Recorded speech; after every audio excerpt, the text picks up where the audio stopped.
Bonjour tout le monde, ici Marlène Côté, bienvenue au podcast Pas sorti du bois. Si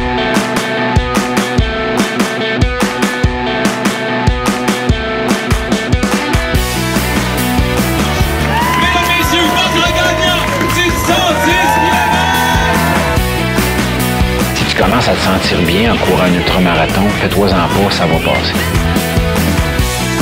Grand champion du 125 km! Ouais, ben, on n'est pas sorti du bois, hein? Bonjour tout le monde, bienvenue à ce deuxième épisode de Pas sorti du bois. Je suis en compagnie de Marlène Côté, directrice générale de l'Ultra Trail Arikana. Donc, rentrons dans le vif du sujet en fait. Commençons directement comme ça. Non, mais je voulais qu'on parle, qu'est-ce qui t'a mené, autant dans le parcours personnel que professionnel, à prendre la direction générale de l'Ultra Trail Arikana, qui est un événement qui est dans quelques semaines. En fait, au moment où cet épisode-là va sortir, on va être à quelques jours du départ. Donc, qu'est-ce qui t'a mené vers Arikana? Bien, c'est une bonne question avec une longue réponse. Oui, je vais essayer de faire ça court. Mais je te dirais qu'à la base, c'est un peu une surprise, dans le fond, qui est arrivée dans ma vie. Je n'ai jamais planifié, disons, me rendre là dans ma carrière. Moi, à la base, je m'orientais vers du journalisme, politique. C'était vraiment mes champs d'intérêt. C'est là-dedans que j'ai étudié aussi. Mais dans les 10-12 dernières années, la course à pied et la course en sentier a pris graduellement beaucoup de place dans ma vie. Puis, au fur et à mesure que les années ont passé, disons que la passion a rattrapé la profession. Puis, pour faire une histoire courte, à un moment donné, c'est ça, là, il y a des opportunités qui se sont présentées jusqu'à avoir l'opportunité de devenir directrice générale d'Arikana.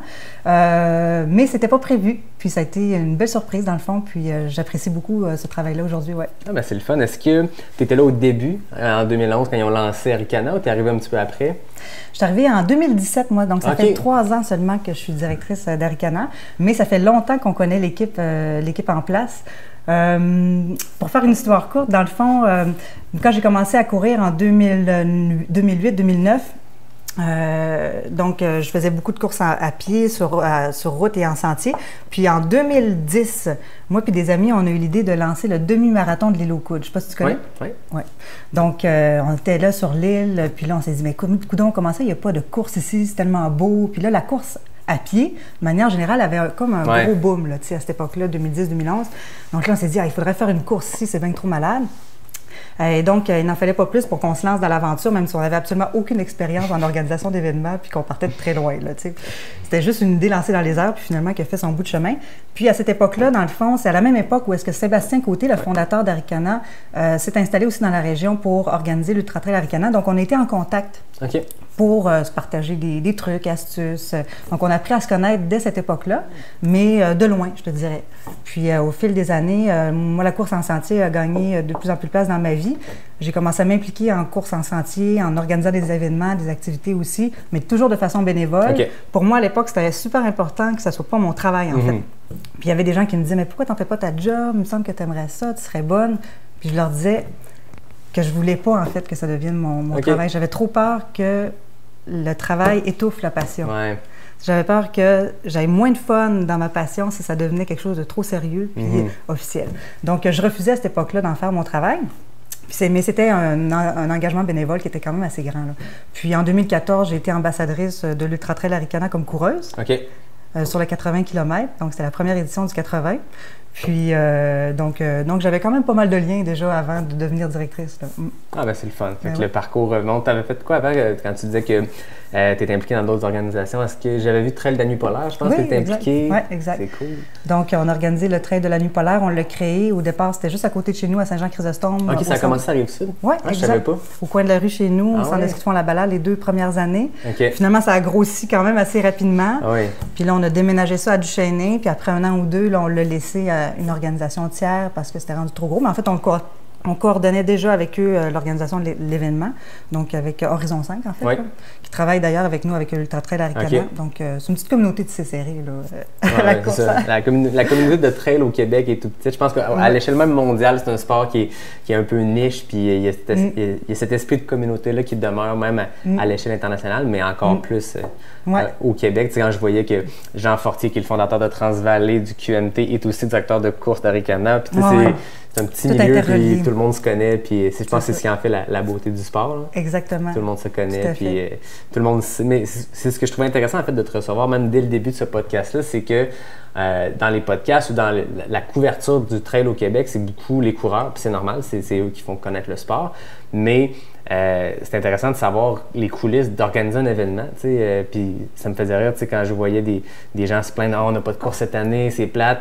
Comme coureur individuel, je comprends, moi-même, j'avais des courses au calendrier, puis c'est plate quand c'est reporté, mais ça n'a pas d'impact. Au final, ce qu'on aime, c'est courir dans le bois, fait qu'on peut le faire avec un dossard ou pas, mais pour une organisation, pour une directrice générale avec ton équipe, ben c'est un tout autre défi. Puis c'est ça que je voulais voir aussi avec toi, une année comme cette année, qu'est-ce qui est différent, puis comment vous avez vécu cette pandémie-là. J'ai pas envie qu'on parle juste de COVID tout le temps, mais ça reste que c'est une année qui va être particulière. J'en parlais avec Guillaume lors du premier épisode, on va vivre quelque chose d'assez unique, un ultra-trail, Arikana, en temps de pandémie, avec les masques et tout. Puis, en fait, j'aimerais savoir comment tu as vécu ça du moment que l'éclosion en mars au Québec jusqu'à, on va le tenir, on est à quelques jours de le faire.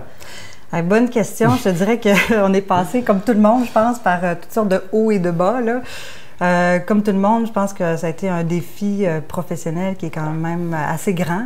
Pour moi, ça a été, je pense, mon plus grand défi professionnel jusqu'à maintenant, puis il n'est pas fini. Non, c'est ça. Donc, je ne vendrai pas la peau de l'ours avant de l'avoir tué, puisque l'événement n'a pas eu encore lieu. Même si en ce moment, on a confiance que ça se passe bien. Là. Ah oui. Mais je dirais que on a eu la chance d'avoir beaucoup de temps devant nous, comparativement à d'autres organisations qui ont été surprises très tardivement par les événements. Donc, nous, on a eu le temps de réfléchir, de prendre du recul, de consulter, puis de prendre des décisions éclairées et mesurées. Là. Puis, je te dirais qu'on a été vraiment chanceux à cet égard-là. Puis, on a aussi la chance d'avoir eu la collaboration d'une super belle équipe. Là. Et là, quand je parle d'équipe, c'est à la fois le conseil d'administration, des gens qu'on engage, des super bénévoles qui s'impliquent avec nous. Donc, on a comme une bonne équipe autour de nous, là, puis c'est ensemble, qui en se consultant et en se parlant régulièrement pendant toute cette période-là, qui avons pu prendre la mesure de ce qui se passe puis essayer de prendre les meilleures décisions. Donc, mais ça n'a pas été des décisions faciles. Je te dirais que ça a changé pas mal, en tout cas. On n'était pas loin. Je te dirais, là, je t'avouerais même qu'on était vraiment, vraiment sur le bord d'annuler. Là. Ah ouais? Oui. Donc, au début, nous autres, dans le fond, on s'était donné la date butoir de 3 mois, qui était pour nous assez charnière pour l'organisation de l'événement. Donc, on parle de juin. Début juin. Ouais. Puis, début juin, là, si on s'en souvient, là, on commençait à déconfiner. Il y avait encore beaucoup de peur dans l'air. Oui. Ah oui, vraiment. Puis, il n'y avait vraiment rien de sûr. Là. Les risques étaient quand même assez grands encore. Donc, nous, on avait une grosse décision à prendre à ce moment-là. Puis, avant d'annoncer une décision, en fait, il faut la prendre au moins une semaine avant. Mais tout va tellement vite en ce moment. Tout peut changer quasiment d'une journée à l'autre. Donc, il faut vraiment se préparer et être à l'affût de ce qui se passe. Là. Donc, à début juin, là, j'avais enregistré ma vidéo d'annulation. Ah oui, OK, c'était à ce point-là. Ouais, notre communiqué de presse était prêt, tous nos outils étaient prêts. Oui. On était vraiment prêts à annuler parce qu'à ce moment-là, il y a 3 mois, les enjeux éthiques nous apparaissaient vraiment trop grands. Ouais. Ça me paraissait inconcevable d'organiser un événement en contexte de COVID où on allait rassembler plein de gens ensemble puis mettre à risque la vie et la santé de gens et d'individus. C'était comme le point crucial avec lequel j'arrivais pas, moi, à me réconcilier. De devoir défendre ça, parce qu'en tant que directrice générale, tu es la porte-parole, donc les décisions, même si sont prises en groupe, c'est toi qui en es la porte-parole. Fait qu'il y a ce risque-là, autant personnel que comme organisation, je suppose. Oui, donc pour moi, là, cet enjeu-là éthique était vraiment grand, là, puis on avait encore de la difficulté à mesurer le COVID, le virus lui-même, dans quelle mesure il était négatif, là, comment je pourrais dire ça, dangereux. Ouais.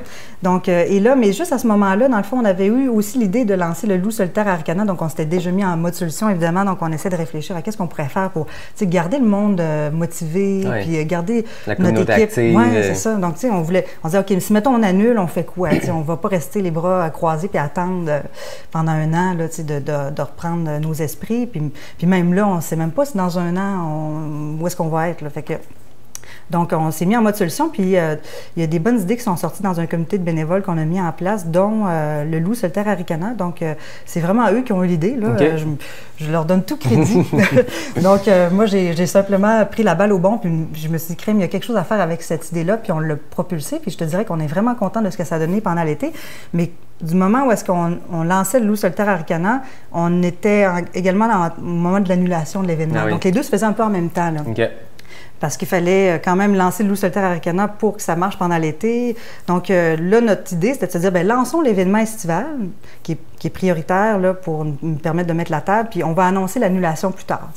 On se donnait une semaine ou deux pour faire l'annonce. Donc, comme je te disais, on était prêts à faire l'annonce, mais là, dans ces 2 semaines-là du mois de juin, le mois de juin, je ne sais pas si tu remets, ça s'est déconfiné là, à une vitesse folle. On est passé de l'extrême confinement, puis on ne savait pas quand on allait en sortir. Hein? On dirait que l'été a comme amené ce souffle-là.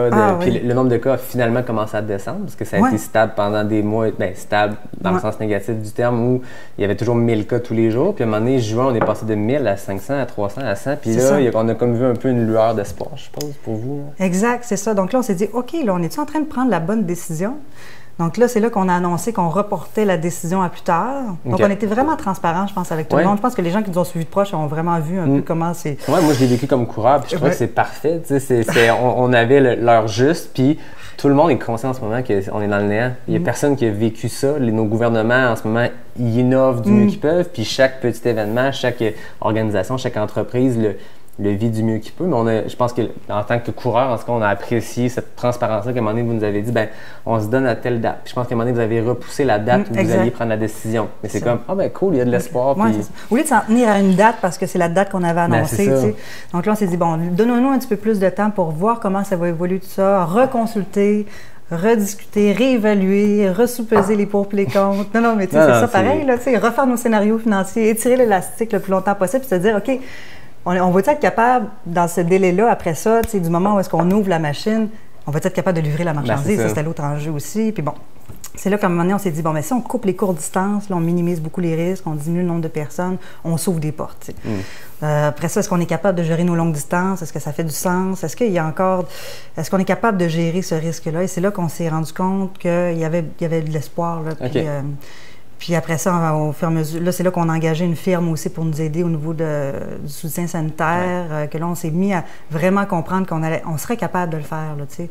Puis que les enjeux éthiques dont je parlais tout à l'heure, qui pour moi étaient comme irréconciliables au départ, si on arrivait à bien les gérer, à ce moment-là, les autres enjeux aussi qui sont super importants, dans le fond, là, les enjeux sociaux, économiques, qui sont vraiment importants et qui pèsent lourd dans la balance, eux autres aussi commençaient à prendre de plus en plus de poids. Là, Fait que c'est un peu comme ça qu'on a géré la chose, mais je te dirais que cet enjeu-là, évidemment, COVID, sanitaire, reste vraiment important et préoccupant en ce moment. Puis ça nous tient vraiment à cœur d'être sérieux dans la démarche parce qu'on veut surtout pas qu'il arrive quelque chose à Arikana. C'est ça. Puis nous autres, on le voit pas juste comme un enjeu pour notre organisation, c'est un enjeu pour toute la discipline de la course en sentier. Puis moi, je suis une passionnée de la course en sentier. Ça fait 10 ans que je m'implique là-dedans. Pour moi, c'est une discipline qui me tient vraiment à cœur. Fait que je veux surtout pas nuire à la réputation des coureurs puis des courses. Au contraire, tu sais. Donc, c'est quand même gros, là, tu sais. Fait que ça, pour moi, c'est super important. Puis je fais vraiment confiance. Si on a décidé d'aller de l'avant, c'est parce qu'on fait vraiment confiance aux coureurs aussi. T'sais, on le sait qu'on la connaît, notre communauté. T'sais. Exact. On les connaît, nos coureurs. Je les vois aller. C'est quand même une gang tissée serrée. Fait que j'ai confiance que les gens soient sérieux, respectueux, puis qu'ils comprennent les enjeux avec lesquels on doit travailler cette année. Là. Exact. Je pense qu'on le sait que c'est la première année, puis c'est probablement la seule année où Arikana va ouvrir la saison. D'habitude, Arikana, ça arrive en fin de saison, mais je pense que les coureurs, la plupart, Arikana n'est jamais leur première course de la saison. Donc là, tout le monde qui arrive là a eu des annulations. Tout le monde connaît la chance qu'on a de hey, on peut enfin faire une course. Fait que j'ai de la misère à concevoir que quelqu'un va arriver puis le masque, c'est pas grave. Non, au contraire, là, on le sait que les règles sont strictes. On a écouté le webinaire, on le sait, puis c'est correct, mais je veux pas qu'on retombe dans le contenu du webinaire parce que vous l'avez fait puis c'est accès aux coureurs, mais peux-tu nous donner un petit overview de c'est quoi les changements qu'il y a, les départs par bague, les masques et tout ça? Un des principaux points, dans le fond, un des principaux points, ça a été d'essayer de calculer c'est quoi le minimum de personnes qu'on peut accepter dans le cadre de la course pour au moins rentabiliser tout ça, là, Ouais. puis que ça soit fonctionnel. Là. Donc ça a été le premier Parce qu'on sait que c'est dans les événements comme ça, c'est surtout les courtes distances qui sont, j'aime pas le terme, mais payants parce que il y a beaucoup plus de participants aux courtes distances. On peut pas miser sur qu'il y ait 500 personnes qui vont s'inscrire aux 100 km et plus. Puis je suppose que comme toute discipline, c'est jamais au marathon qu'il y a le plus de participants, c'est le 5 et le 10 km dans un événement de route. Fait que je suppose qu'entre elles, il y a aussi ça le risque de se dire, si on enlève les courtes distances, il y a un impact financier nécessairement. Ouais. Bien, là, ce qui a peut-être aidé, c'est que dans les 2 dernières années, il y a eu un gros engouement pour les longues distances. Oui. Donc là, la masse de coureurs sur les longues distances est quand même intéressante. Puis il y a beaucoup d'engouement pour ces distances-là. Donc, on a été capable de mesurer un petit peu, ça serait quoi le nombre de coureurs qu'on est prêt à accepter, qu'on pourrait accepter pour être capable de gérer, puis que ça soit, rentable. Puis après ça, là, dans les mesures, c'est toutes des choses qu'on fait déjà régulièrement ailleurs, mais qui sont adaptées au contexte de la course. Donc, il n'y a rien vraiment nouveau. Puis comme je l'expliquais à des coureurs récemment, en fait, on est vraiment content parce qu'on n'a presque pas coupé dans aucun service. Ouais. Il va avoir presque tout ce qu'on offrait déjà, mais ça va être dans la forme un peu que ça va changer. Puis ce qui va surtout changer, c'est le comportement attendu des coureurs, des bénévoles puis de l'équipe. Donc, on va encore offrir un repas d'après-course, du chrono, des parcours bien balisés, des ravitaux complets avec plein de nourriture. Oui. Donc, au niveau des services, on est au rendez-vous puis on est là. Au début, je n'étais pas sûre. Au début, je me disais, est-ce qu'on va faire une course puis finalement, il n'y aura pas de service, ça ne sera pas intéressant. Mais non, je pense que finalement, on va avoir quand même... Oui, tout y est. Mais oui, il va falloir se laver les mains souvent, il va falloir mettre son masque souvent, il va falloir garder une distance. Puis surtout, je te dirais, là, le petit point, moi, qui m'inquiète encore un peu, puis sur lequel je martèle, puis je vais continuer à marteler, vous allez m'entendre dans les 2 prochaines semaines dans mes communications, mais on veut essayer de limiter le plus possible le nombre de personnes sur les sites. Ouais. Donc, on voulait permettre aux gens d'avoir leur équipe de soutien, puis leurs personnes pour aller les accompagner à l'arrivée. Parce qu'on le sait que finir un 125 km, c'est peut-être la seule fois que tu vas le faire dans ta vie, puis tu veux le vivre avec ta famille puis amis. Fait qu'on s'est questionné, est-ce qu'on le limite à 1 personne, à 2 personnes? Puis là, on s'est dit, c'est tellement difficile de mettre une limite parce que le gars, il peut avoir 4 enfants, puis il peut avoir une blonde qui n'habite pas à sa même adresse, ou vice-versa, son chum peut ne pas vivre à la même adresse. Donc, on s'est dit, limitons pas le nombre de personnes pour les équipes de soutien et les accompagnateurs, mais limitons-le à 2 adresses. Ouais. Pour nous, ça nous apparaissait comme plus raisonnable. Puis, comptons sur le jugement et la collaboration de tout le monde pour pas inviter le plus grand nombre de personnes possible. Mais ça, c'est l'enjeu qu'on contrôle le moins finalement. Donc c'est ça. Donc, en voulant, dans le fond, être flexible, là, en même temps, là, je me rends compte qu'il faut vraiment que je communique et que je fasse comprendre aux gens le sérieux de la chose. Exact. Pour qu'ils collaborent puis pas qu'on se retrouve avec une foule de monde. C'est ça, parce que c'est là que le risque augmente. Puis là, l'autre chose aussi, c'est qu'on se dit, OK, on va limiter le nombre de personnes parce qu'on veut pas qu'entre midi et 6 heures, là où il y a le gros rush d'arrivée de coureurs, il y a beaucoup de monde, mais à 2 heures du matin, le coureur du 125 qui arrive, là, il n'y a pas un choix sur le site. C'est ça. Fait que lui, que ses 4 enfants soient là, c'est correct. Fait que, là, on la met où, la limite? Exact. Fait que, pour moi, la limite, c'est le bon jugement. Ah oui. C'est ça. Je pense que les gens sont habitués aussi de respecter des règlements. C'est déjà le cas avant COVID. Ouais. Les courses, de plus en plus, ont des règles, des équipements, l'équipement minimal à avoir, le matériel obligatoire et tout. Fait que les gens sont habitués de voir... dealer avec ça. Tu sais que quand tu t'inscris à Arikana, tu regardes la liste dans ton document de coureur, tu sais qu'il faut que tu aies tel élément. Et d'avoir 2 masques de plus dans le sac, c'est pas ça qu'il y a vraiment un impact. Puis tout le monde a la même chance. Tout le monde a le même poids supplémentaire à traîner, mais je pense que les gens sont habitués ici, les courses. J'ai l'impression qu'au Québec, on a des courses plus à l'européenne dans le nombre de matériel obligatoire. J'étais allé faire une course au Nevada, puis traîner ce que vous voulez, on s'en fout. C'est à vos risques et périls. Alors que versus, t'es habitué de voir à l'UTMB ou ces courses-là européennes où tu as la liste de matériel obligatoire. Mais je suppose que là, les gens sont déjà habitués. Les gens qui ont fait Arikana dans les dernières années savent qu'il y a une liste de stock à traîner. Mais ça, c'est récent, cette habitude-là. Oui, c'est ça. Mais c'est une bonne chose, je pense. Puis, je pense que oui, mais puis je te dirais que moi, comme ayant été coureuse avant d'être organisatrice de courses, là, puis d'organisatrice de courses de longue distance, là, moi-même, ça m'a pris du temps avant de comprendre l'importance du matériel obligatoire. Puis les gens sous-estiment à quel point, dans Charlevoix, là, il peut faire froid. L'année passée, au Mont-Grand-Fond, à l'arrivée, moi, je faisais le 65 km, j'attendais mes amis sur le 125, puis il s'est mis à neiger, grêler. On est le 10 septembre, puis Puis, tu sais, là, on parle de l'arrivée au Mont-Grand-Fond, mais il y a des portions tellement repoussées. Exact. Puis il y a des risques de se perdre, puis des risques de se blesser, puis c'est long sortir les gens du bois. Ouais. C'est quelqu'un qui se blesse sur le parcours, ça peut être long aller le chercher, le ramener. Donc, il peut être longtemps à attendre au froid. Donc, ce matériel-là obligatoire. La couverture de survie, elle peut se servir pour... Vraiment, oui, vraiment. Puis, si on compare avec d'autres courses, le Québec Méga Trail est une super organisation, mais le sentier sur le 80 et 110, ben, il longe des sentiers qui sont peut-être plus accessibles d'aller sauver quelqu'un en plein milieu, alors que là, des fois, il y a 20 km entre deux ravitaux, puis on le sait, c'est pour ceux qui l'ont fait, t'es dans la forêt très profonde, puis c'est pas accessible en 4 roues, fait qu'imagine aller sauver un coureur qui est pris là, fait que ce matériel-là obligatoire est nécessaire. Bien compris. Ouais. Puis, tu sais, je dirais même, c'est vraiment, il faut faire confiance aux organisateurs qui décident du matériel obligatoire parce qu'ils connaissent leur parcours, ils connaissent leur course. Ils ont vécu des situations qui font en sorte qu'aujourd'hui, ils ont pris cette décision-là d'avoir tel ou tel matériel obligatoire ou tel règlement. Donc, il y a toujours une bonne raison, souvent, là, pas toujours, évidemment, là, mais la plupart du temps, là, il y a vraiment une bonne réflexion qui est derrière des règlements, puis il faut essayer de faire confiance à l'organisation qui est derrière. Ouais, c'est ça. Exact. Puis tout le monde a la même chance. C'est de ne pas être égal avec tout le monde, de décider, ben moi, je ne vais pas suivre le matériel obligatoire, je vais traîner moins de choses, mais non, tout le monde a la même chance. Oui, que ça soit équitable. C'est un entraînement aussi. Chaque coureur doit s'entraîner avec son matériel obligatoire pour savoir, OK, ben là, je suis obligé de traîner autant de litres d'eau, puis telle une couverte, puis telle, ben je vais me pratiquer avec ça, mais au final, chaque coureur sur place a le même matériel. Exact. Donc, un enjeu d'équité aussi. Ben exactement. Effectivement, oui. Puis, j'ai participé à une course à l'Ultra Trail Cape Town à l'automne dernier, en Afrique du Sud. Vraiment une super belle course. Puis là, c'est une course dans le sud, là, tu sais, les conditions météo géniales. Là. Puis, dans le matériel obligatoire, il y avait une veste avec capuche aussi. Puis je me suis dit, ben voyons, moi-même, je me suis dit, ben voyons, pourquoi ils me demandent ça? Mais bon, ils me le demandent, je vais le faire, je vais leur faire confiance. Puis comme de fait, écoute, on monte en haut d'un gros buton, là, d'une bonne montagne, puis il y a un microclimat, là. Mais il faut vraiment le savoir, il faut vraiment vivre là pour le savoir.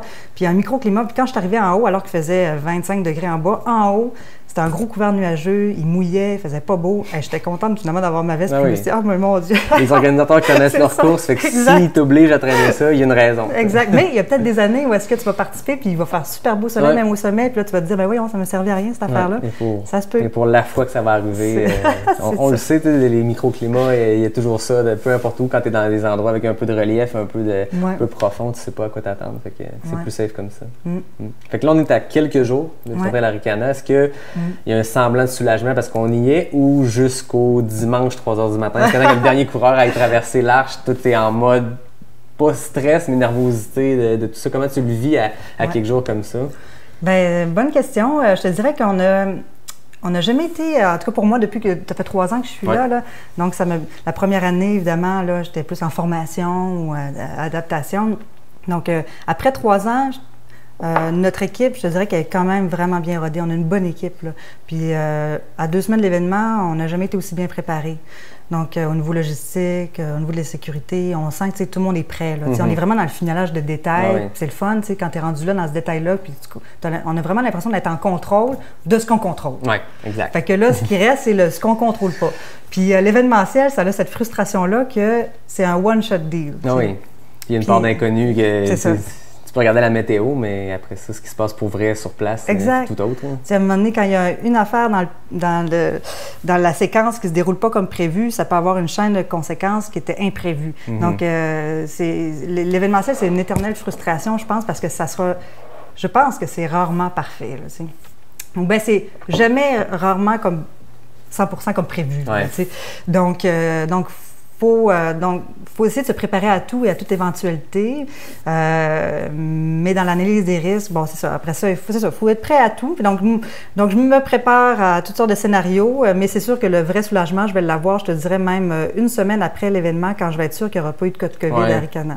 Donc, ça va me prendre peut-être une couple de jours après, là, quand je vais avoir la confirmation que tout le monde est en santé, que ça s'est bien passé. Bon, c'est fait. On est passé à travers. Exact. Parce qu'il y a quand même beaucoup de parts d'inconnus. Puis, c'est comme un spectacle, un événement. C'est comme une pièce de théâtre. Je compare souvent ça à une pièce de théâtre. Tout le monde a un rôle à jouer, une partition à jouer. Puis tout le monde doit être le mieux préparé possible pour que ça fonctionne bien, sauf que les spectateurs sont nos coureurs puis ils font partie de l'équation. Puis ça peut amener plein d'éléments aussi imprévisibles. Fait que il y a plein de choses qu'on ne contrôle pas dans l'événement. Les gens vont dormir dans des chalets avec leur famille, amis. Ils vont se déplacer.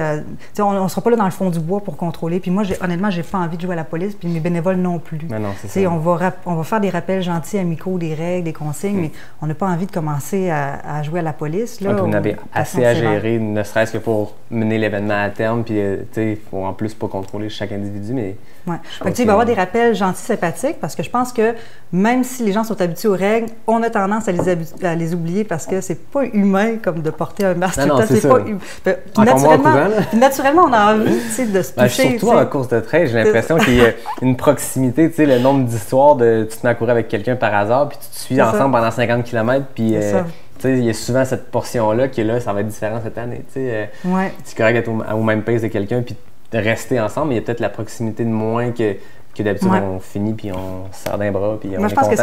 C'est ça. Je pense que ce qui va être le plus difficile pour les gens, c'est que vu qu'on est une petite communauté, de serrer une famille, presque, là, c'est que là, on va se voir. Il y en a que ça va faire des mois qu'ils ne se sont pas vus, voire un an, voire plus. Puis là, ils vont être contents de se voir, puis ils vont avoir envie de se toucher, là, Mais moi, je leur dirais, faites-le, mais pas dans l'événement. Non, c'est ça. Parce que il y a des enjeux qui sont plus grands qu'eux-mêmes. Quand ils vont au restaurant, quand ils vont chez leur famille, amis, c'est leur vie privée, mais là, il y a des enjeux qui sont au-delà de leur cocon. Donc, à ce moment-là, c'est ça. Malheureusement, il va falloir qu'on limite ces interactions-là, ce qui n'empêche pas de parler à quelqu'un à 2 mètres de distance avec un masque, mais c'est ça. Fait que on est là. Mais ça va bien aller. Je suis sûre qu'on va vivre. Honnêtement, là, je me sens vraiment en confiance. Oui, c'est le fun. J'ai vraiment l'impression qu'on va avoir un super bel événement.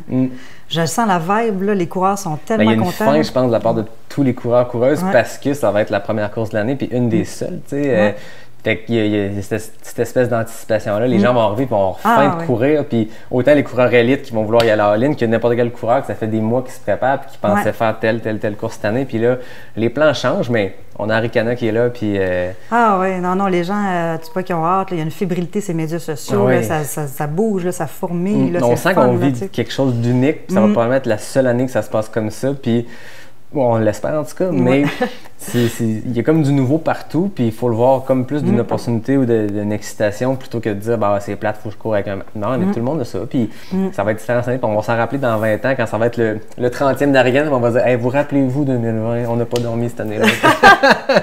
On a vu des nuits blanches à se dire qu'est-ce qu'on va faire avec ça. Puis, Des fois, là, je me suis demandé cet été, là. Des fois, j'ai eu des gros moments de doute, là, quand même. Là, j'en doute pas. Quand tu écoutes les nouvelles, des fois, puis tu suis ça de proche, puis tu regardes ce qui se passe en Europe et ailleurs dans le monde, tu te dis, on a-tu pris la bonne décision? Puis des fois, je me suis dit, pourquoi j'ai pas tiré à la plug, puis j'ai pas profité de mon été? Alors qu'il faisait tellement beau, tout le monde en profitait. Moi, je me suis mis bien gros dans le jus, mais c'est pas juste jeu, là, je parle au jeu, mais c'est toute l'équipe. Là. Mais on est vraiment content parce qu'on a du fun à organiser ça. On a vraiment du plaisir. Là, on a vraiment, je sais pas, il y a un bel esprit d'équipe, puis ce qui nous fait plaisir, c'est de voir que les coureurs ont hâte puis qu'on crée du positif. Tantôt, on parlait des pour et des contre. Qu'est-ce qui pesait dans la balance? Moi, ce qui peut peser lourd dans la balance, dans le pourquoi on organise l'événement, c'est le bonheur qu'on crée. On crée du bonheur, pareil, là, c'est ça. Puis pas juste à l'événement, là, c'est avant, puis après. Puis ça, c'est super important. Là, c'est les événements qui gardent motivés aussi. Dans ce cas, je parle pour moi, mais pour parler à plein de coureurs, la plupart, c'est l'événement, c'est le fun de participer, mais c'est aussi que c'est la motivation. Tu sais, quand tu es en janvier, en train de t'entraîner dans une tempête de neige, puis tu te dis pourquoi je fais ça? J'ai Arikana qui s'en vient, même si on sait que c'est un entraînement de longue haleine, fait que ça prend ces motivations-là. Puis quand tu traverses la ligne d'arrivée, c'est pas juste je viens de faire 125 km puis je suis heureux, c'est que je viens de faire 125 km puis ça fait 12 mois que j'y pense. Fait que puis en contexte de COVID, d'avoir cette petite lumière-là au bout du tunnel, je pense que ça a peut-être aidé quelques-uns. Là, parce que ça n'a pas été évident quand même au niveau émotionnel, je pense, pour bien des gens. Là. Ça a été même anxiogène là, pendant certains moments. Puis l'extrême confinement, les périodes d'avril, c'était tough. Hein? Fait que, tu sais, pour se donner un peu d'espoir, permettre aux gens de rester motivés, puis on sait que la forme physique, c'est important pour la santé mentale, la santé physique. Je pense que si tout devait... C'est facile de dire on arrête tout et on attend que ça passe. C'est la solution la plus facile, en fait. Là, ce qui est plus difficile, c'est d'essayer de s'adapter, de trouver des solutions, trouver des aménagements, prendre des risques. C'est ça les décisions les plus difficiles à prendre. Puis Mais de savoir que les gens sont reconnaissants, puis on la sent, la reconnaissance, les gens nous envoient des messages, puis ils sont vraiment conscients, puis ça me fait plaisir quand je vois ça, quand ils nous envoient des messages, puis ils disent « OK, c'est compliqué un peu cette année, mais on est tellement contents, merci de faire les efforts, puis on comprend pourquoi vous faites tout ça. » Donc ça fait plaisir parce que je me dis « OK, les gens sont conscients, puis ils sont collaborateurs, puis sont positifs, là, tu sais, fait que... Exact. Ouais, non, vraiment... Il faut apprendre à vivre avec, tu sais, au début, je pense que tout le monde, on met le Québec sur pause, on met le monde sur pause, mais à un moment donné, on se rend compte qu'on en a pour longtemps, probablement là-dedans, fait qu'il faut trouver des manières de vivre avec ça, dans tous les aspects, dans les aspects professionnels pour le travail, mais aussi dans les loisirs, tu sais, on peut pas vivre sans loisirs, puis on peut pas... Fait qu'il faut trouver une manière de continuer, tu sais, puis tant mieux, là, si on peut le faire en faisant des courses. Tu touches quelque chose d'intéressant, il y a quelqu'un qui nous a écrit, on n'a pas eu beaucoup de gens qui ont remis en question notre décision. Hein. Okay. Ça m'a quand même aussi surpris. Tu sais, je m'attendais peut-être à avoir un petit peu plus de critiques ou de contestations, mais très, très, très peu, là, soit dit en passant. Puis, donc ça aussi, ça a été des signaux encourageants là, pour nous. Là. Puis même la santé publique a été quand même constructive, positive, collaboratrice avec nous. Donc ça a été encourageant. Mais on a reçu un courriel à un moment donné, tu sais, quelqu'un qui s'est dit, mais pourquoi vous vous acharnez, tu sais, le mot acharné, là, pourquoi vous vous acharnez à organiser un événement en contexte de pandémie? Vous mettez à risque la vie des gens, puis, comment elle disait ça? Donc, vous n'êtes pas un service essentiel. Tu sais, les événements ne sont pas essentiels. Donc, et puis là, je te dirais que ce courriel-là m'avait comme, pouf, tu sais, me frappé un peu, puis j'ai pris un bon 24 à 48 heures avant de réfléchir à comment j'allais répondre à ça, parce que ça m'a quand même challengé, puis je me suis dit, OK, on n'est pas en train de s'acharner, OK? On est en train de s'adapter, comme tu viens de le dire. C'est ça. Puis, des services non essentiels, ils ont tous repris vie maintenant. Puis on en a besoin. Quand tu parles des services essentiels, oui, courir, organiser un événement, c'est comme les arts et la culture. On dit que c'est pas un service essentiel. Oui, mais pendant que c'était l'extrême confinement et qu'on ne pouvait pas sortir de chez nous, qu'est-ce que les gens faisaient? Ils consommaient de l'art et de la culture. Donc, est-ce que c'est un service essentiel? Non, mais oui, finalement. Puis je pense que participer à des événements, puis bouger, puis faire du sport, puis il y a des gens pour qui ont besoin d'avoir un événement au bout, puis c'est la carotte qui fait qu'ils vont aller courir en temps de pandémie en faisant attention, mais c'est pas des services essentiels d'un point de vue sur papier pour le gouvernement, puis c'est correct, mais il y a une nécessité pour la santé mentale collective. On a besoin d'art, de culture, et on a besoin d'événements sportifs. Oui, je pense. Fait que, tu le résumes bien. Puis, puis moi, ce que j'ai trouvé intéressant aussi pendant tous ces derniers mois-là, c'est que j'ai trouvé ça beau de voir que les gens ont réussi aussi à se motiver autrement. Ouais. Je pense dans les dernières années, les événements étaient beaucoup la première source de motivation de bien des gens. Mais là, il y en a beaucoup qui se sont lancés des défis, créé d'autres initiatives, puis ils ont trouvé d'autres façons de se motiver. Puis ça, je trouve ça sain. Vraiment, vraiment intéressant. Là, ça va avoir recréé comme une nouvelle façon une nouvelle communauté. Tu sais, même nous, avec le Club Arikana, avec le défi du loup solitaire, ça a vraiment bien fonctionné. Honnêtement, on est vraiment surpris parce que ça a été lancé, comme je te disais, en plus, les chapeaux de roue, mais plein d'autres initiatives qui ont vraiment bien fonctionné. Les gens ont comme été créatifs dans leur façon. On a vu des trucs pas possibles, puis à tous les niveaux, tu sais, autant Mathieu Blanchard qui est parti avec le 125 km autour de l'île de Montréal. Après ça, des défis de D+, tu sais, je pense que c'est David Bombardier qui avait parti le défi 4-4-48. Oui, c'est puis, tu sais, c'est des trucs qui sortent un peu de la boîte, puis comme tu dis avant, les gens s'appuyaient sur les courses. On était rendu au Québec, on pouvait faire quasiment une course de trail chaque fin de semaine. Exact. Là, il n'y a plus rien, mais les gens devaient garder une motivation, puis les gens se sont mis à être super créatifs et à sortir des défis. Puis moi, j'ai vraiment trippé avec les courses virtuelles. Ça m'a gardé motivé en participant à des courses. Oui, c'est individuel, mais tu sais que tu participes à quelque chose de plus grand. Puis le Lone Wolf, c'était exactement ça. C'était cool. La possibilité de... Moi, je me serais jamais inscrit au 28 parce que tant qu'à faire une course à Arikana, je vais m'essayer sur les longues distances. Mais là, c'était cool de découvrir ce parcours-là puis de se challenger sur un défi différent. Puis là, ce qui est le fun, c'est que les gens, on peut comparer l'un avec l'autre parce que les gens ont tous le même parcours. Ils le font juste pas au même moment puis dans les mêmes conditions. C'est un vrai classement. Oui, c'est ça. Puis c'est intéressant. Puis je suis sûr que vous, de votre côté, est-ce que c'est quelque chose que vous pensez garder, même dans des années où il n'y aura plus de pandémie, cette possibilité-là de baliser une section? Puis, je pense que oui. Je pense que justement, ça va nous avoir permis de tester quelque chose qui est durable à long terme, puis qui répond à un besoin. Qui permet à des gens de s'entraîner à d'autres moments de l'année. Puis, donc oui, c'est quelque chose qu'on va garder puis qu'on va même essayer de développer. Comme là, on s'en va au massif c'est ça que j'ai lu. J'ai lu là-dessus puis j'ai fait « Ah, je vais pas trop lire sur le sujet puis je vais en parler puis je vais apprendre en même temps que les auditeurs. » Fait que là, cet été, vous aviez le 10, le 28 qui était balisé au Mont-Grand-Fond. Et là, cet automne, vous allez avoir un 10 km au massif, c'est ça? Oui, exact. Donc, ça a bien fonctionné cet été. Ça a créé un engouement. On a vu qu'il y avait vraiment un intérêt. que ça motive les gens. Donc, puis nous, on a toujours eu dans notre planification du développement, de couvrir le territoire de Charlevoix puis de faire connaître l'ensemble de la région de Charlevoix. Puis c'est quand même une assez grande région. Là.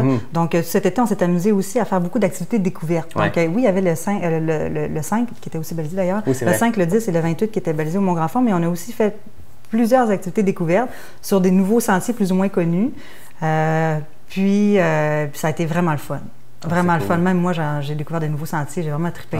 Puis la région de Charlevoix, je suis en train de tomber carrément en amour. J'étais déjà en amour, mais là, ça finit plus. Fait que là, vraiment, là c'est le fun parce que là, on voit plein de projets qui pop-up pour le futur. Là, fait que c'est vraiment, vraiment trippant. Fait que c'est encourageant pour l'avenir. Fait que oui, cet automne, un mois,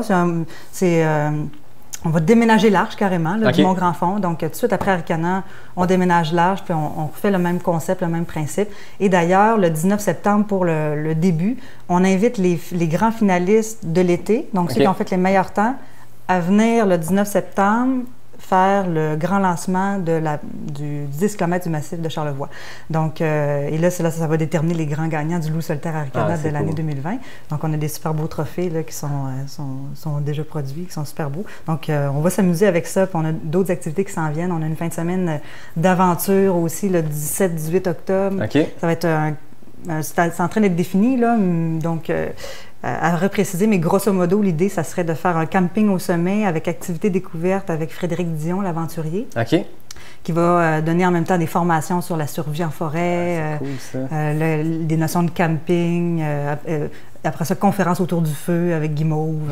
Donc, une fin de semaine avec... c'est original. Je pense qu'on va triper. C'est sûr qu'il ne fera pas chaud, mais on va avoir du fun pareil. Puis les parcours vont être super. Là. Donc, on va s'amuser.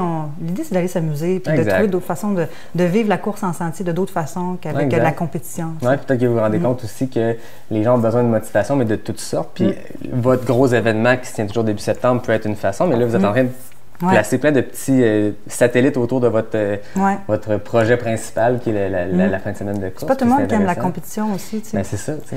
Même que je te dirais qu'il y en a qui nous ont dit « Je suis contente de le Loup solitaire parce que j'ai toujours voulu faire le 28, mais j'ai toujours eu peur de le faire puis de me retrouver dans les derniers. » Puis d'avoir la pression, de voir pousser, puis d'avoir l'impression qu'on m'attende.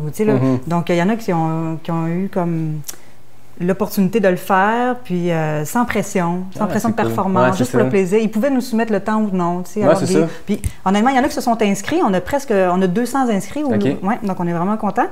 Mais je pense qu'il y en a au moins le double qui sont allés pour le fun, par eux-mêmes, pour le plaisir, puis c'est bien correct. On est super contents de ça aussi. Ça l'a amené des gens dans Charlevoix, ça l'a fait découvrir nos parcours. Donc, c'est drôle, quand je l'ai fait, j'étais avec un de mes amis, puis dans la section de ski de fond à la fin, je dépasse un groupe de 3, puis fait que moi j'attends mon ami en terminant, puis ce groupe de 3-là arrive, puis il y en a 2, les gars là, sont complètement démolis, puis le seul qui marche encore droite vient me voir, puis on jase un peu, puis il me dit « moi je fais le 65 ou le 80 cette année, puis j'ai fait beaucoup de courses. Mes 2 chums n'avaient jamais couru de leur vie, ils les ont amenés faire le 28, puis ils ont eu du fun, puis les 2 gars arrivent, ils disent « Vous êtes des malades de faire le 125. » Ils disent « Je viens de faire le 28, je suis démoli. » Et ça a comme permis à ces gars-là le gars m'a dit c'est des coureurs de route, mais je les ai amenés dans la montée de Mont-Grand-Fond, puis ils comprenaient pas autres de commencer avec une montée de 500 mètres de dénivelé, mais ça a comme permis à des gens d'en craquer d'autres, puis ça peut faire connaître notre sport à d'autres gens, c'est trippant. Là.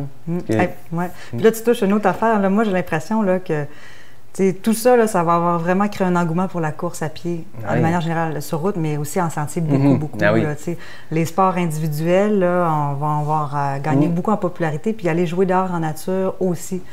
Fait que j'ai hâte de voir pour l'avenir, mais je pense que c'est quand même, ça va avoir été positif tout ça pour la discipline. Là. Je pense qu'il va y avoir un gros engouement dans les prochaines années. Il y a des gens qui se sont remis à la course, qui avaient arrêté ou qui considéraient le faire, mais qui manquaient de temps, puis ils ont fait, là, j'ai le temps. Fait que ça... Les gens, peut-être qu'à un moment donné, se sentent encabanés, puis maintenant, on travaille de la maison, on vit de la maison. Est-ce qu'on peut sortir? Non, mais on peut sortir courir sans rencontrer des gens. Fait que c'est peut-être une occasion de c'est ça qui est beau avec la course en sentier, c'est le sentiment de liberté, d'autonomie puis d'indépendance. Moi, c'est toujours ça que j'ai aimé avec la course, cette espèce de sentiment-là de grande liberté. Puis on l'a vécu à son maximum là, pendant la pandémie parce qu'on pouvait ne rien faire. Mais on pouvait aller courir, par exemple, avec des restrictions, c'est sûr. À un moment donné, on était limité à notre quartier. Oui, exact. Pendant quelques semaines. Fait qu'il n'y a pas grand-chose qu'on pouvait faire, là. Tu sais, tous les sports collectifs, Exact. malheureusement, tu sais, ça a été... mais crème, on pouvait courir, tu sais, on pouvait quand même continuer à faire ça. C'est un beau privilège. Là. Moi, je me sentais privilégiée déjà, d'aimer ça déjà, là, tu sais. Puis que je partais déjà comme crème, que j'étais contente, tu sais. Puis ce sentiment de liberté-là, là, je l'ai vraiment ressenti très fort là, pendant la pandémie parce que je pouvais continuer à faire ce que j'aimais. Exact. On est retourné un peu à la base de la course, qui est un sport minimaliste. Tu sais, oui, quand on fait un ultra, on a besoin de beaucoup de matériel et tout ça, mais ça reste que au final, si tu veux courir pendant la pandémie, puis si tu veux t'aérer l'esprit, ben tu as besoin d'une paire d'espadrilles, puis c'est tout. Ouais. Oui, après ça, quand tu te mets à faire des longues distances, c'est plus vrai que c'est un sport minimaliste, mais oui, quand même, tu sais, exactement, une paire d'espadrilles, puis un bon manteau, puis on est parti. Là, tout le monde peut courir ou presque, là, sauf des grosses exceptions, là, mais tout le monde peut courir, c'est accessible à tout le monde, hein, c'est bien dit ça. Tantôt, tu parlais beaucoup de l'équipe sur laquelle qui t'appuie là-dedans, mais en fait, une grande équipe. Mais je veux savoir, c'est quoi l'équipe Arikana? Vous avez combien de personnes de manière permanente ou de manière annuelle? Puis après ça, combien de gens, le temps de la fin de semaine, se joignent à ça? Parce que des fois, on n'a pas l'impression de l'ampleur de ces événements-là. Tu sais, on le voit quand c'est la fin de semaine, mais c'est pas juste le travail d'une fin de semaine ou de l'été avant, c'est à l'année. Puis c'est quoi l'équipe Arikana qui permet d'avoir ce gros événement-là une fois par année? C'est une bonne question, mais ça surprend souvent les gens quand je dis que je travaille toute l'année sur Arikana. Mais tu sais, c'est comme dans tout, hein, quand tu t'investis dans quelque chose, tu peux y mettre tout le temps possible. Donc, j'ai cette chance-là de pouvoir y mettre beaucoup de temps. Là. Mais au-delà de ça, j'ai un conseil d'administration qui s'implique aussi beaucoup. Vraiment plus au niveau macro, au niveau stratégie, au niveau vision, contrôle aussi. Tu sais, donc, j'ai un CA qui... on a un CA là, qui exerce vraiment bien son rôle puis qui m'épaule très bien, là, donc des gens très complémentaires, avocats, gens de la région, donc comptables, donc des gens qui ont bien aidé aussi à faire des bons scénarios puis une bonne évaluation des risques là, en contexte de COVID. Donc ça a été vraiment rassurant. Donc, on a vraiment une bonne équipe. Donc, je sais vers qui me tourner quand j'ai besoin de conseils ou de consulter. Donc, mon conseil d'administration, je le sens compétent, donc solide. Ouais. Donc, ça, je trouve que c'est un bel atout. Puis après ça, on a aussi des employés, des contractuels, des gens qui sont vraiment passionnés. Donc, plusieurs personnes sont engagées pour la course, pour la logistique, pour la direction de course, pour la sécurité, pour le balisage, pour toutes sortes pour les communications. Donc, tous ces gens-là, on est en contact toute l'année, là, tu sais, puis on partage des informations, on se consulte. Puis moi, je suis une fille d'équipe, fait que j'aime ça consulter avant de prendre des décisions, puis j'aime ça me faire challenger aussi, là, tu sais. Donc, tout le monde le sait. Donc, quand les gens ont des doutes sur mes orientations, c'est parce qu'ultimement, c'est moi qui vais prendre la décision, là, mais... Donc j'ai des gens aussi avec du jugement, avec qui j'ai vraiment confiance, là, qui sont là pour... puis après ça, pour réaliser le plan prévu. Tu sais. Donc, des gens vraiment de confiance et compétents avec qui j'adore travailler. Donc, ça, c'est vraiment génial. Puis après ça, on a aussi des super bénévoles. Donc, ça c'est des gens avec qui on a bâti, avec les dernières années, une relation de confiance. Mais on a à peu près une vingtaine de bénévoles qui nous aident à l'année. OK. Ah ouais, à l'année. Mais... Tu sais, ils ne travaillent pas à temps plein, là, pas à temps plein, mais des heures par-ci, par-là, plein de petits mandats. Puis, donc, plein de gens avec des compétences aussi différentes. Puis, moi, quand on lève la main, quand quelqu'un m'écrit ou il dit « Ah, j'ai envie de vous donner un coup de main. » Ah, bien, Colin. Ben oui, c'est quoi tes compétences? Comment tu peux nous aider? C'est ça, exact. Puis, on s'assure que la personne ait du fun. Je pense que ça fait partie de la clé, là, c'est qu'on s'assure que tout le monde se sent valorisé. Puis, j'espère, en tout cas, là, ils me contrediront sinon, là, mais je pense qu'on a du plaisir aussi à travailler ensemble, même à distance, c'est souvent à distance. Puis après ça, à temps partiel, à l'année, on engage aussi une fille qui s'appelle Erika Potvin, qui, elle, est là depuis les débuts, en passant. Donc, Erika, qui est dans Charlevoix, qui est mon bras droit, si on veut, c'est la coordonnatrice. Donc, et on espère qu'un jour, on puisse consolider son poste pour que ça devienne un poste à temps plein, mais à suivre, là, selon l'évolution de tout ça. Mais, donc, tout ça compose l'équipe interne de Arikana. Puis, pendant le confinement, pendant le COVID, la pandémie, on a été aussi beaucoup en contact avec les autres organisations. Et beaucoup plus qu'avant. On s'est toujours parlé, là, mais de là à se coordonner, puis à créer vraiment des groupes de discussion, non, pas avant la pandémie. C'est intéressant, c'est le fun, cette collaboration-là. Oui. Donc, tout le monde a ressenti le besoin à un moment donné de partager un peu ce qu'il vivait, puis de se sentir comme pas seul dans sa bulle, là. Donc, il y a des groupes qui se sont créés, un groupe avec des courses sur route, Puis ça, on en a parlé un petit peu dans les médias, vous l'avez peut-être vu passer, là, là où on a voulu se pencher sur les mesures sanitaires à mettre en place. On avait intégré des personnes du milieu de la santé pour nous conseiller, pour nous dire ça a-tu de l'allure, ce qu'on veut faire, ou bien c'est vraiment risqué. Donc ça nous a permis d'échanger aussi beaucoup sur nos émotions. Ben oui, c'est une belle collaboration parce que je suppose que chaque petite organisation est allée consulter quelqu'un, un expert en santé sanitaire et tout ça, mais pourquoi le faire chacun individuellement en petites cellules quand on peut faire une discussion globale puis de bénéficier un peu de l'expertise de tout le monde? Ça a été bénéfique de se parler souvent, puis de se dire, coudonc, mon feeling est-tu bon? Toi, c'est quoi que tu as su comme information par rapport à ça? Parce que l'autre chose aussi, c'est qu'à un moment donné, c'était comme pas clair, là, qu'est-ce qu'on avait le droit de faire ou pas faire, puis ça allait être quoi les orientations des autorités. Donc, il y en a qui ont des informations des fois par la bande un peu informelle. Bon, ben, tu sais, fait qu'il y a beaucoup de jeux de corridors, de couloirs. Puis moi, j'ai déjà travaillé en politique, fait que, je la connais un peu, la game, tu sais, il faut que tu jases beaucoup pour aller chercher, une petite bribe d'information, puis là, tu vas challenger quelqu'un d'autre avec cette information-là pour aller en chercher un peu plus. Puis là, finalement, tu te dis, OK, là que tu bâtis un peu comme ton opinion puis ta vue d'ensemble par rapport à ce qui se passe, là. Fait qu'il y a eu ça, puis les courses de trail, à un moment donné, on s'est dit... on a quand même une réalité qui est à part des courses sur route, là, parce que dans les autres comités, avec les marathons et tout ça, les autres, c'était beaucoup plus difficile de concevoir, de pouvoir tenir leur événement, puis les enjeux étaient vraiment différents. Fait que les courses de trail, on a communiqué aussi ensemble de différentes façons, puis je suis vraiment contente de cette collaboration-là. Donc, avec le Bromont Ultra, on s'est parlé régulièrement, avec Marie-Christine Dion du Beluga Trail aussi, une belle collaboration avec Sébastien Lachance du Défi des couleurs, Québec Méga Trail. Donc, on s'est parlé souvent, puis donc, je pense à resserrer les liens de confiance aussi. C'est important, c'est un petit milieu, puis tout le monde est un peu pas dépendant des autres, mais tu sais, votre succès est pas, c'est pas négatif pour les autres organisations. Tu sais, tout le monde, on veut qu'il y ait plus de courses puis plus de coureurs. Fait que le but est pas, on est en compétition, fait qu'on leur parlera pas. Au contraire, je suppose que tu veux établir ce dialogue-là puis bénéficier de l'expertise de tout le monde. Ben oui, c'est ça, dans le fond, tu touches quelque chose, on n'est pas vraiment en compétition, tu sais, pas vraiment parce que... comme tu dis, chaque course est différente aussi. Chaque course a son identité. Puis c'est pas vrai qu'un coureur va juste faire la même course à chaque année. Il faut qu'il y ait une variété de courses pour maintenir l'intérêt, puis maintenir la passion. Un coureur va faire Arcana une année, il va vouloir faire une autre course l'autre année, puis c'est correct. Puis la roue tourne, puis il va y avoir de plus en plus de coureurs. Puis ensemble, on contribue à développer la communauté. Puis, fait que puis si tout le monde tire par le haut, c'est bon pour... c'est ça. Puis c'est le fun de voir cette collaboration-là. Je me rappelle de Blaise Dubois quand il parlait de est-ce qu'on reporte la trail de la clinique du coureur ou est-ce qu'on l'annule. Puis il était sorti, je sais pas si c'était un article où j'avais lu ça, mais il disait je veux pas le reporter cet automne parce que le calendrier au Québec, les courses, ça s'enligne assez rapidement. Puis il dit, tu sais, moi si je mets mon événement en plein milieu de l'automne, mais je vais aller nuire à quelqu'un là-bas. Puis je trouvais ça intéressant d'avoir cette conscience-là de dire probablement financièrement c'est plus intéressant de reporter, mais il sait qu'en faisant ça, il va peut-être aller nuire à une autre course parce qu'il va aller mettre son événement en plein milieu de l'automne. Fait que je trouvais ça intéressant, cette conscience-là que là, c'est Blaise, c'est l'exemple que j'avais, mais je pense que tout le monde a cette conscience-là de tout le monde. Puis j'ai même trouvé ça beau, le Québec Méga Trail qui s'est dit, il faut annuler en juin, on va tenir le championnat canadien, mais on va le faire dans le cadre du Défi des couleurs, puis joignons nos forces côté logistique parce que ça va mettre en valeur cette course-là. Exactement. Puis ça fait que les gens qui ne connaissaient pas le Défi des couleurs, mais connaissaient le Québec Méga Trail, ils vont se rappeler. Puis l'année prochaine, peut-être qu'ils vont avoir trouvé ça cool d'aller courir au Mont-Saint-Anne. C'est beau le Défi des couleurs, là, c'est magnifique. Fait que là, tu te dis, ça fait connaître l'événement.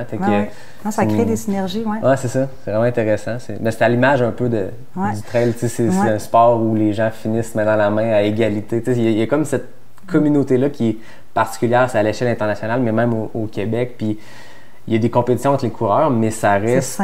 C'est simple, puis c'est une saine compétition, puis tout le monde se connaît, tout le monde est un peu ami avec tout le monde, puis c'est le seul sport où deux coureurs qui font une grosse partie de la course ensemble vont finir, tant qu'à sprinter pour la fin, pour gagner une seconde devant toi, on va le finir ensemble, puis l'organisation va aller mettre les chronos identiques, puis tu as deux gagnants, c'est fou. Puis...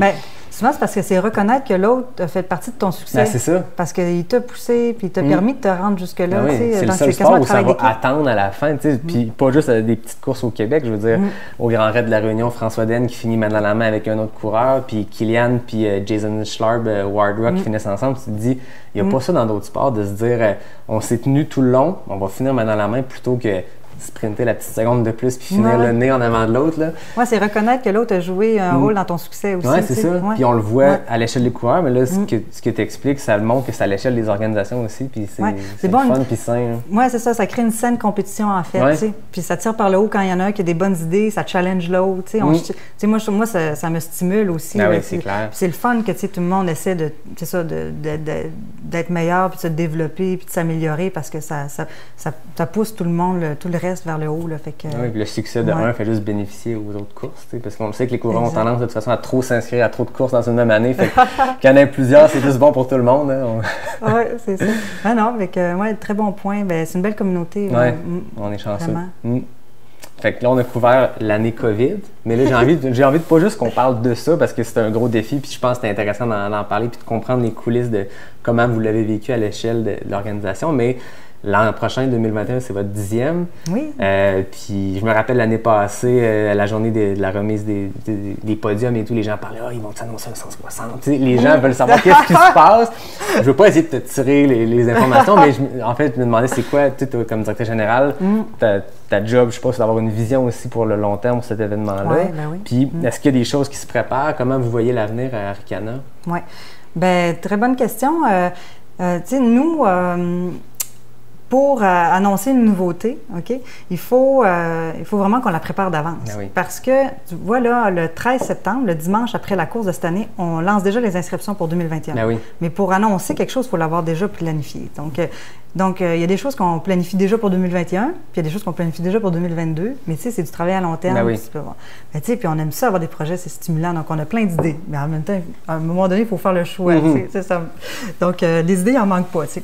Donc, on a déjà fait quelques annonces. Je ne sais pas si tu as vu. Oui, le 42 en 2021, vous allez avoir 2 42 km, c'est ça? Exact, oui, c'est ça. Donc, ça, je suis vraiment contente parce que le 42 km, c'est une distance qui est très populaire et qui est accessible. Ouais. Puis, en fait, là, je te dirais la vision en ce moment, là, c'est de se dire qu'en 2021, ça se peut qu'on soit encore dans le COVID. T'sais. Puis même que... mais probablement qu'à ce moment-là, on va avoir encore des contraintes, mais peut-être moins grandes ou moins sévères, que les gens vont avoir vraiment appris à vivre avec ça, mais qu'il va y avoir encore des mesures sanitaires. Ah oui. Mais à quel point ça va nous contraindre dans le nombre de gens, tu sais, il y a tout ça, là, tu sais, dans la... Fait que moi, je ne veux pas partir en peur le 13 septembre en vendant 3000 inscriptions. T'sais. Parce que honnêtement, je pense que si on ouvrait les valves, là, l'intérêt serait tellement grand. Parce que là, il y a beaucoup plus de gens qui courent en sentier, il y a une effervescence et tout ça. Je pense que, tu sais, on pourrait ouvrir les valves puis, tu sais, on pourrait accueillir plein de gens. Mais est-ce que c'est stratégique de faire ça dans le contexte où on ne le sait pas encore l'année prochaine? Fait qu'il faut être un peu responsable là-dedans puis... il continue à être progressif aussi, tu sais. Puis pas partir en peur, tu sais. Fait que là, dans le fond, ce qu'on veut faire, c'est se dire, OK, bien, il va y avoir un engouement l'année prochaine pour la course en sentier. On a un nombre de parcours limité.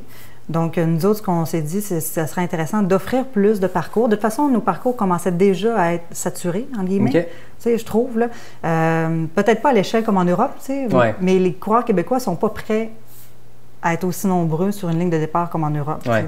On n'est pas rendu là, puis je ne suis pas sûre si on veut se rendre là non plus. Mais tu sais, on le voit qu'en Europe, c'est gros, mais tu sais, aux États-Unis, les grosses courses, c'est Western State, probablement qui pourraient accueillir 2000 coureurs comme l'UTMB le fait, mais ce qu'ils veulent vraiment. Il y a de quoi le fun aussi à faire sa course, puis être tout seul à un moment ou à un autre, puis de ne pas être 2000 sur une ligne d'arrivée, puis le premier 10 km, tu es dans un enclos. C'est ça. Qu'est-ce qu'on veut vraiment se rendre là? Oui, non, tu sais, je pense, de toute façon, on n'est pas prêt, je pense, comme communauté, pour avoir trop de gens sur une même ligne de départ, puis là, on est comme en train de toucher à notre limite, tu sais. Donc, nous autres, ce qu'on s'est dit, c'est rajoutons des nouveaux parcours, tu sais, puis qui, en même temps, vont répondre à un nouveau besoin. Comme là, à un moment donné, nos parcours, ceux qui les ont faits depuis plusieurs années, ils ont fait le tour. Là, le 65, c'est le même parcours que le 80. Après ça, il y a des changements, c'est sûr. Là, sauf qu'à un moment donné, quelqu'un qui a fait le 65, le 42, qui est le même parcours que le 65, il veut voir d'autres choses. T'sais. Fait que il faut toujours se renouveler. Puis c'est ça l'événementiel aussi, bien, comme dans tout. Il faut toujours faire preuve d'innovation, changer, apporter quelque chose de nouveau. Donc à chaque année, il faut essayer d'amener un petit quelque chose de différent. Donc cette année, là, la première chose qu'on a annoncée, c'est le 42 km le dimanche, qui est vraiment plus technique, qui est vraiment différent de nos autres parcours, vraiment différent, vraiment le fun. Okay. Moi, j'ai trippé au fond.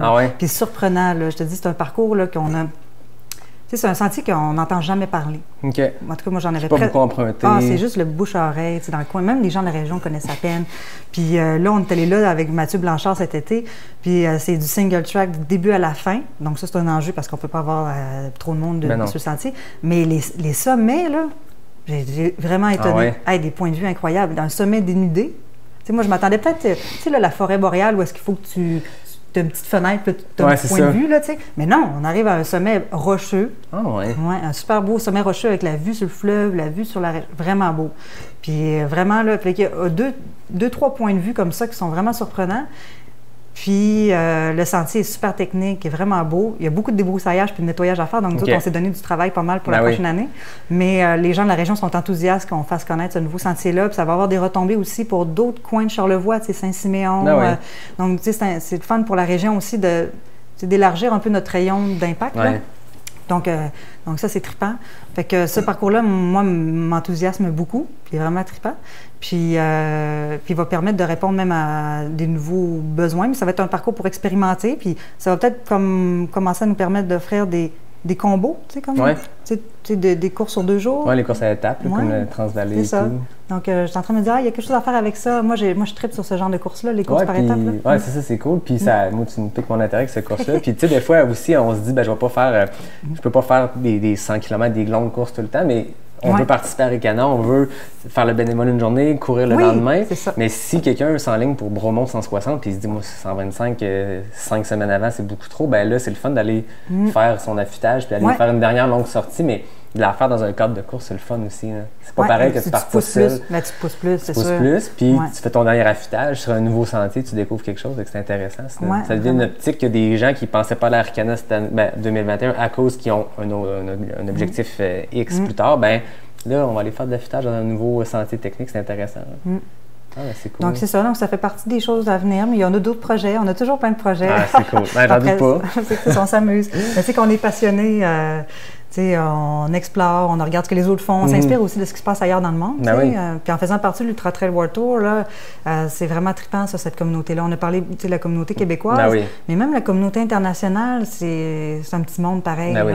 Puis en faisant partie de ce circuit-là, moi, je trouve vraiment, je trouve ça le fun. Là, on a la chance, l'opportunité de rencontrer d'autres directeurs de course, d'être en contact avec eux. Il y a beaucoup de dialogue entre les organisations du Tour? De plus en plus. OK. Oui, donc il y a des comités de travail, puis puis quand je participe à d'autres événements de course de l'Ultra Trail World Tour, nécessairement, on rentre en contact. C'est ça, même toi, j'imagine, quand tu fais une course haute, tu dois avoir ton regard d'organisatrice d'événements, en plus de je fais ma course, je veux bien performer, mais tu regardes autour, qu'est-ce qui se passe? C'est ça. Je prends des photos. T'es inspiré. C'est sûr, on s'inspire les uns les autres. Points de vue, toi, tu prends des photos du ravito. Ils sont bien organisés. Oui, d'ailleurs, vraiment, les autres courses de l'Ultra Trail World Tour, il y en a qui sont rendus loin. Oui, puis il y a de tous les niveaux. Il y a des courses comme Arikana ou des courses qui sont des plus petites organisations, puis tu as des UTMB, des grosses patentes. Là. Exact, oui. Donc, il y a différents niveaux de course. Oui, c'est ça. Ouais. Mais on n'est pas tous rendus au même niveau partout dans le monde. Il y en a qui ça fait 20... En Europe, ça fait beaucoup plus longtemps. C'est plus populaire aussi. Je veux dire, quand tu peux avoir 4000 personnes dans un événement, puis le skyrunning est super populaire là-bas aussi. Les plus petites distances, puis ils ont plus d'expérience. C'est bon, ça permet de fider les autres aussi. Là. Mais tu vois, l'année prochaine, moi, une de mes inquiétudes, c'est de me dire, est-ce que l'année prochaine, on va pouvoir avoir des internationaux à Arikana? Dans les mesures COVID, là, ça se pourrait qu'on soit obligé encore de faire ça beaucoup plus avec des Québécois ou que les internationaux soient plus frileux de venir. Ça fait partie de l'équation. Est-ce que je peux compter sur les participants de l'international l'année prochaine? Pas sûr. C'est les règles de chaque pays aussi qui viennent contrevenir à ça. En ce moment, on ne peut pas aller aux États-Unis, mais on pourrait aller faire une course en Europe. Est-ce qu'on veut se jeter là-dedans? C'est une autre histoire, mais puis ça avance au jour le jour, puis des fois, les mesures changent, puis les lois changent. Là, nous autres, ça va bien au Québec, mais du jour au lendemain, ça peut changer. Moi, je me prépare à tout. Non, c'est ça. Nous autres, on s'est dit que même jusqu'à la veille de l'événement, on ne sait jamais ce qui peut arriver. Il y a une recrudescence. Même hier, je pense qu'il y avait une nouvelle qui disait qu'il y avait comme un boom, un petit boom là, du COVID. Là. Puis quand je regarde des fois ce qui se passe à l'international aussi en France, ça peut changer du jour au lendemain. Donc, on se prépare à tout. En France, il y avait plein de courses qui allaient avoir lieu. Puis là, finalement, une deuxième vague part, d'autres annulations. C'est ça. Donc, il ne faut rien... on avance à tâtons, puis on ne sait pas trop. C'est ça, il n'y a rien de sûr tant que l'événement ne sera pas fini. Non, c'est ça. Mais ça s'en vient. En même temps, là, le délai se raccourcit, donc les chances, ça augmente. Alors, on est à 2 semaines. Donc, je ne veux pas insécuriser les coureurs, mais en même temps, c'est ça. Il faut être conscient que Tant que c'est pas fait, c'est pas fait. Ça fait partie de la game. Avant de terminer, moi, quand je faisais ma petite recherche pour me préparer, je connaissais Marlène, l'organisatrice, la directrice générale, mais j'ai comme découvert Marlène, la coureuse. Puis, non, mais c'est un palmarès quand même intéressant. Je ne vais pas le faire au complet, mais je tiens à mentionner beaucoup de premières places, l'UTHC 80, mais 3e place, Monument Valley en 2015, 2e place au Sky Marathon, le Hôtel du Mont-Albert. Vraiment impressionnant comme palmarès. Tantôt, je parlais avec le premier épisode, je parlais avec Guillaume qui avait gagné la Trail Coureur des Bois. Mais finalement, toi aussi, tu as eu du succès à Trail Coureur des Bois l'année passée. Fait que, en fait, j'ai envie de parler à Marlène, la coureuse. L'Ultra Trail Cape Town, ça devait être un trip exceptionnel, aller en Afrique du Sud, puis de courir. Puis tu as quand même fait un top 10. C'est impressionnant. Ah, ben t'es fin, mais c'est gentil. Mais écoute, moi, je pense pas que je suis dans les grandes athlètes. J'ai de la chance parce que... Au nombre de podiums que je vois là, tu peux le prendre. Puis je pense que tu as eu beaucoup de succès quand même, c'est impressionnant. Bien, je suis une fille passionnée, tu sais.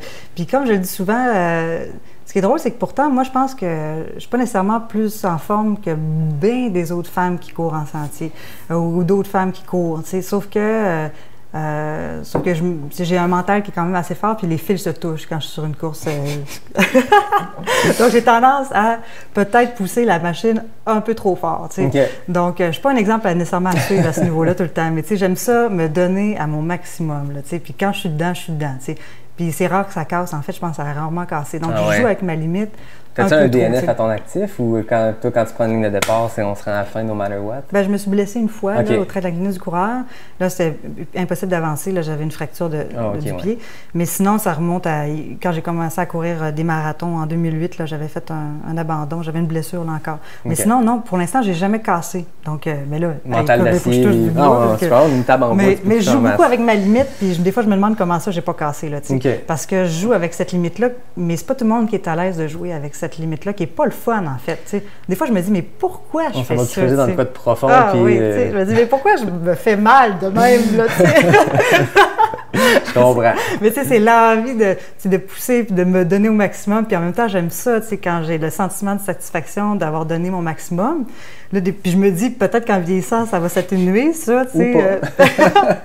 Non, puis c'est dur à expliquer pour des gens de l'extérieur d'aller puiser dans ces ressources-là, puis à tous les niveaux, tu sais, que ce soit une course que tu termines première ou juste quelqu'un qui ça lui prend 30 heures à compléter un 100 km, peu importe. Tu sais, chacun qui fait un ultra, chaque coureur, chaque coureuse va profond, va creuser loin. Ouais.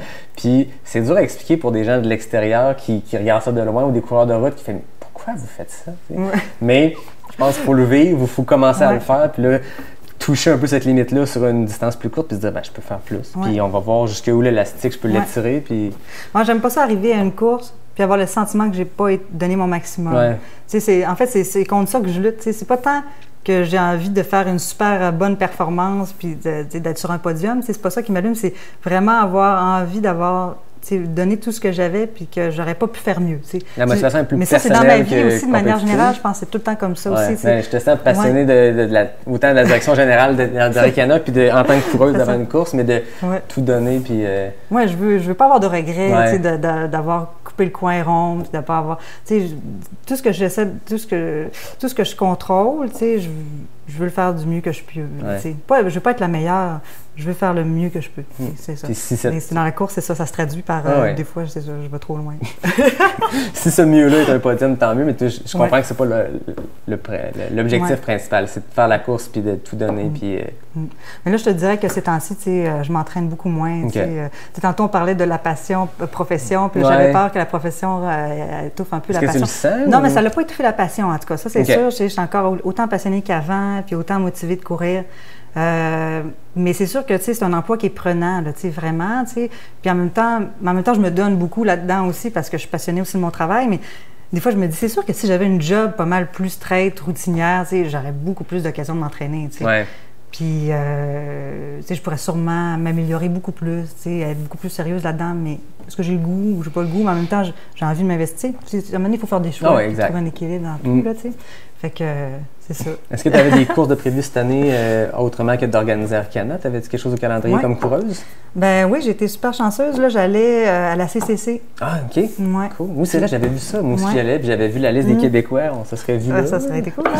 Puis même qu'on avait prévu y aller avec une gang. Là, on avait loué 2 chalets. Donc, une de nos super bénévoles, Arikana, elle a des chalets proches de l'UTMB. Là, donc, on s'enlignait pour partir une 15-20 coureurs, super bénévoles aussi. Pas juste des coureurs, mais des athlètes, des super bénévoles, des gens de l'équipe. Puis on s'enlignait pour participer, puis aller voir ça, puis triper ensemble. Mais on va peut-être remettre ça à 2021, si on peut, en 2021. C'est ça que je parlais avec Guillaume au premier épisode, c'est qu'on dirait qu'il y a comme le questionnement, on a 3 ans pour leur repousser notre inscription. C'est cool, on sait qu'on va pouvoir le faire, peu importe quelle distance de l'UTMB, mais 2021, est-ce que c'est trop proche? On ne sait pas ça va être rendu quoi à ce moment-là, puis, mais c'est un bel événement. Puis je pense que tout coureur de trail, toute personne qui gravite dans le monde du trail se doit d'aller au moins une fois à Chamonix. Autant, je pense, comme coureur ou juste comme être sur place. L'année passée, je pense qu'il y avait la gang de la clinique du coureur qui s'en allait à l'île de la Réunion. Ils étaient allés faire une clinique là-bas, puis des gens étaient juste là sur place. Puis je pense que Chamonix pendant l'UTMB, c'est... ça va être malade. On serait dans ce moment. On écoute les vidéos, puis on a des frissons. Ah non, c'est ça. Puis c'est un autre monde, la grosse musique qui part, et puis il y a 3000 coureurs qui partent sur le sentier, puis c'est... il doit avoir une énergie incroyable. Pour ceux qui connaissent pas le monde de la trail, l'UTMB, c'est notre Super Bowl, c'est le Saint Graal de tout ça. Mais, c'est clair. Non, j'avais vraiment hâte de participer, mais c'est pas grave, c'est partie remise, puis on va être patient. Oui, exactement. On a toute notre vie pour courir. Voilà. Ça, je le dis souvent, j'ai peut-être moins de temps dans les prochaines semaines. Cette année, c'est peut-être une moins bonne année, mais j'ai 36 ans, puis je vais peut-être courir jusqu'à 76 ans. Il me reste 40 ans pour courir. Le temps en masse, après on se met une pression de j'ai une blessure cette année, ça gâche ma saison. Ouais, mais on a le temps. Puis, je pense qu'en Europe, encore plus qu'ici, tu regardes sur les lignes de départ, puis les moyennes d'âge sont vraiment élevées. En endurance, en course d'endurance, tu vois les moyennes d'âge, des fois à 55, 60, 65 ans de moyenne d'âge. Ça veut dire qu'il y a des coureurs qui complètent l'UTMB dans le temps limite d'une cinquantaine d'heures. C'est impressionnant. C'est impressionnant à cet âge-là de dire on peut partir faire 170 km autour du Mont-Blanc à 70 ans. C'est inspirant. Puis quasiment encore plus que les performances des élites de 25 ans. Tu te dis, moi, c'est ça que je vise. Moi, je peux pas faire ce que les gars de 25 ans, je peux pas faire ce que Pau Capel fait. Mais le monsieur de 70 ans qui complète l'UTMB dans les temps, c'est un bel objectif de vie. Oui, c'est bon ça. Effectivement, c'est inspirant. Oui, c'est ça. Ça donne le goût de rester passionné le plus longtemps possible. Puis dans des trucs que je partage des fois avec mes amis qui me demandent comment je fais pour rester motivé tout le temps, mais je dis, essaie de garder l'effet de rareté. Ouais. Tu sais, quand quelque chose est trop accessible, c'est comme la passion de l'amour. C'est là, il faut entretenir la passion, la flamme. Ça s'entretient, il y a une stratégie derrière ça. Là, si c'est trop facile d'aller courir tout le temps, que c'est super accessible, ça va perdre de son intérêt. Mais si c'est précieux, c'est rare, qu'il faut. Quand tu vas le faire, quand tu vas aller courir, tu vas sentir que tu es privilégié, puis que cette occasion-là est unique, puis tu vas vraiment plus en profiter. Donc, créer l'effet de rareté, c'est important. Même comme participer à des courses. C'est facile, je pense, maintenant au Québec de faire énormément de courses, mais est-ce que ça perd un peu de son charme de faire 12 courses dans une saison? Peut-être que pour certaines personnes, oui, d'autres non, mais ça reste que l'effet de rareté d'une ligne de départ, c'est trippant. Il y a une effervescence, puis il ne faut pas perdre ça, la petite nervosité. Moi, je sais que le premier kilomètre de toutes les courses, je viens souffler vite. Mais c'est juste parce que c'est même pas parce que je pars trop vite, il y a comme une espèce d'engouement, puis le cœur pompe.